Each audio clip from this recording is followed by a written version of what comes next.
सुप्रभात छात्रों, हिंदी में आज हम बसंत का अगला पाठ पढ़ेंगे जिसका नाम है संसार पुस्तक है। जैसा कि नाम से ही पता चल रहा है, इस पाठ में संसार को पुस्तक के रूप में दिखाया गया है, अर्थात चित्रित किया गया है। इसके लेखक हैं जवाहरलाल नेहरू, जिन्होंने अंग्रेजी भाषा में यह लिखा, और इसका हिंदी में अनुवाद किया है मुंशी प्रेमचंद ने। इस पाठ में जवाहरलाल नेहरू ने अपनी बेटी इंदिरा गांधी को संसार रूपी पुस्तक को पढ़ने की प्रेरणा दी है। जिस समय नेहरू जी इलाहाबाद में थे और इंदिरा गांधी मसूरी में, यह उस समय की बात है जब उन्होंने पत्र के माध्यम से अपनी बेटी इंदिरा से बात की और उन्हें बताया कि संसार एक पुस्तक की तरह है, इसे जितना ज्यादा पढ़ोगे उतना ज्यादा तुम्हें आनंद आएगा और उतना ही तुम्हारा ज्ञान बढ़ता रहेगा। उन्होंने कहा कि इस संसार में अनेकों छोटे बड़े देश हैं, लेकिन वो इसका बहुत ही छोटा सा हिस्सा है। अगर तुम्हें इस दुनिया के बारे में, इस संसार के बारे में जानने का शौक है तो तुम्हें इसकी हर छोटी छोटी चीज को बहुत ही ध्यान से पढ़ना होगा। उन्होंने कहा यहाँ तक कि एक छोटा सा पत्थर भी अगर तुम देखोगे तो उसमें भी एक कहानी छिपी हुई है, अर्थात संसार की हर छोटी से छोटी वस्तु की एक अलग कहानी है और ये संसार एक पुस्तक के रूप में है जिसे पढ़ने में तुम्हें बहुत ही समय लगेगा और शायद पूरा जीवन ही लग जाए।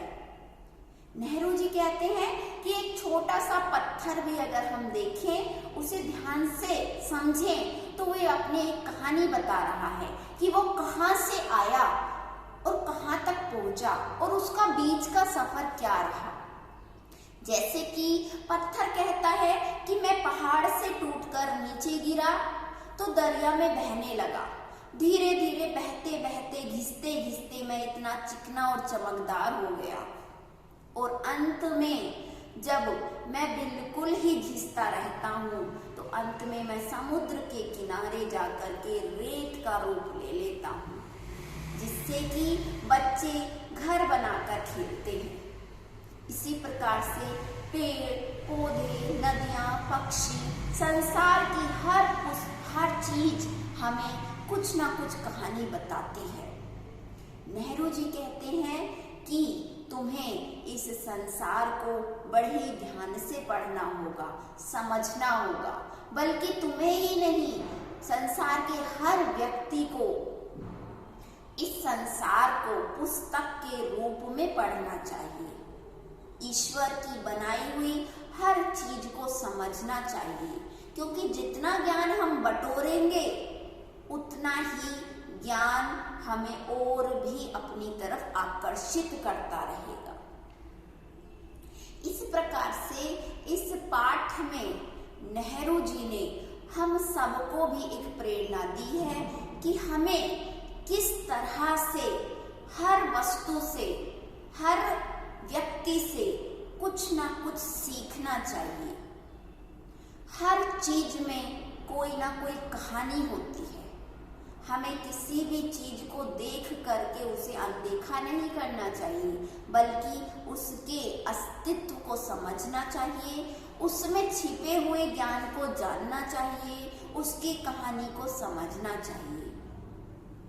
इस प्रकार से हमारा यह पाठ संसार पुस्तक है, हमें यही बताता है कि यह संसार वास्तव में एक पुस्तक ही है।